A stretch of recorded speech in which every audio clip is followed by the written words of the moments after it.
ಶಾಲೆಯಲ್ಲಿ ಶ್ರೀಕೃಷ್ಣ ಜನ್ಮಾಷ್ಟಮಿ. ಚಿಕ್ಕಬಳ್ಳಾಪುರ ನಗರದ ಪೂರ್ಣಪ್ರಜ್ಞ ಶಾಲೆಯಲ್ಲಿ ಶ್ರೀಕೃಷ್ಣ ಜನ್ಮಾಷ್ಟಮಿ ಪ್ರಯುಕ್ತ ವಿದ್ಯಾರ್ಥಿಗಳು ರಾಧೆ ಕೃಷ್ಣೆಯರ ವೇಷದಲ್ಲಿ ವಿವಿಧ ಕಾರ್ಯಕ್ರಮಗಳಲ್ಲಿ ಪಾಲ್ಗೊಂಡು ಸಂತಸದಲ್ಲಿ ಮಿಂಚಿದ್ರು. ಜೈಲಿನಿಂದ ಬುಟ್ಟಿಯಲ್ಲಿ ಕಳ್ಳ ಮಾರ್ಗದಲ್ಲಿ ನಗರ ಸೇರಿದ ಬಾಲಕೃಷ್ಣನನ್ನ ಹೊತ್ತು ತಂದ ಪ್ರಹಸನ, ರಾಧಾ ಕೃಷ್ಣರ ಸರಸ ಸಲ್ಲಾಪ ಸೂಚಿಸುವ ನೃತ್ಯ ರೂಪಕ, ಉಟ್ಲು ಹೊಡೆಯುವ ವಿದ್ಯಾರ್ಥಿಗಳು ಹೀಗೆ ಹಲವು ವೇಷ ವಿನೋದಾವಳಿಗಳಿಂದ ಕೂಡಿದ ಕಾರ್ಯಕ್ರಮ ಮನಸೂರೆಗೊಳ್ತು. ಕಾರ್ಯಕ್ರಮದ ಅಧ್ಯಕ್ಷತೆ ವಹಿಸಿ ಮಾತನಾಡಿದ ಸಂಸ್ಥೆಯ ಅಧ್ಯಕ್ಷೆ ಶೈಲಜಾ ವೆಂಕಟೇಶ್, ಮಹಾಭಾರತದ ಶ್ರೀಕೃಷ್ಣನ ಪಾತ್ರ ಬಾಲಕೃಷ್ಣನಾಗಿ ಬಾಲಕರಿಗೆ ಮಾದರಿ, ಯುವಕನಾಗಿ ಯುವಕರಿಗೆ, ರಾಜ್ಯಧರ್ಮ ಪಾಲನೆಯಿಂದ ರಾಜಕಾರಣಿಗಳಿಗೆ ಮಾದರಿಯಾಗಿದ್ದು, ಶ್ರೀಕೃಷ್ಣನ ಲೀಲೆಗಳು ಎಂದಿಗೂ ಮನುಕುಲಕ್ಕೆ ಮಾದರಿ ಎಂದರು. ಶಾಲೆಯ ಪ್ರಿನ್ಸಿಪಲ್ ರಾಧಿಕಾ, ಮುಖ್ಯೋಪಾಧ್ಯಾಯ ನವೀನ್ ಹಾಗೂ ಪೋಷಕರು ಪಾಲ್ಗೊಂಡಿದ್ದರು.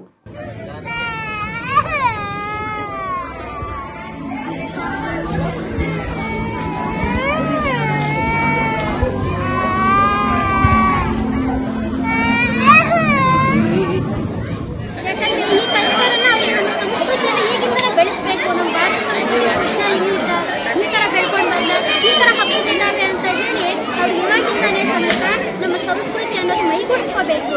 ಆದ್ದರಿಂದ ಈ ಒಂದು ಹಬ್ಬವನ್ನು ಆಚರಣೆ ಮಾಡೋದು ಅದರಿಂದ ಮಕ್ಕಳು ಖುಷಿ ಪಡ್ತಾರೆ, ಪೇರೆಂಟ್ಸ್ ಖುಷಿ ಪಡ್ತಾರೆ. ಯಾಕಂದರೆ ಅವ್ರು ದಿನಾನು ವೇಷಭೂಷಣ ಹಾಕಿ ಕಲಿಸೋಕ್ಕಾಗಲ್ಲ.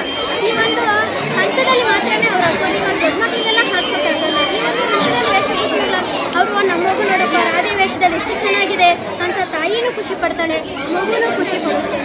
ಆದ್ದರಿಂದ ಆ ಮಕ್ಕಳು ಅಷ್ಟೇ ಭೌತಿಕ ಬೆಳವಣಿಗೆಗಾಗಿ ನಾವು ಈ ಒಂದು ಕಾರ್ಯಕ್ರಮಗಳನ್ನೆಲ್ಲ ಏರ್ಪಡಿಸಬೇಕು. ಕಾರ್ಯಕ್ರಮಗಳನ್ನೆಲ್ಲ ಮಾಡಿದಾಗ ಮಾತ್ರ ಮಾನಸಿಕವಾಗಿ ಮಗು ಬೆಳವಣಿಗೆ ಆಗುತ್ತೆ. ಬರೀ ಪುಸ್ತಕದಲ್ಲಿರೋದನ್ನೇ ತುಂಬಿಸ್ತಾ ಇದೆ, ಆ ಮಗು ಭೌತಿಕವಾಗಿ ಎಲ್ಲ ಬೆಳೆಯೋಕ್ಕೆ ಆಗಲ್ಲ.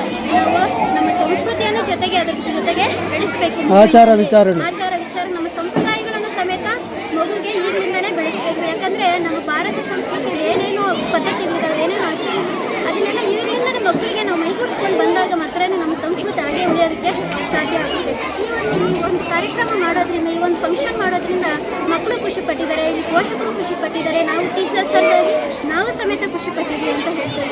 ಇಂಥ ಒಂದು ಹಬ್ಬವನ್ನು ಆಚರಣೆ ಮಾಡಿರೋದಕ್ಕೆ ನಮ್ಮ ಶಾಲೆಯ ಆಡಳಿತ ಮಂಡಳಿಗೂ ಮತ್ತೆಲ್ಲ. Jangalahalli Ashwath, power news 1, Chikkaballapur.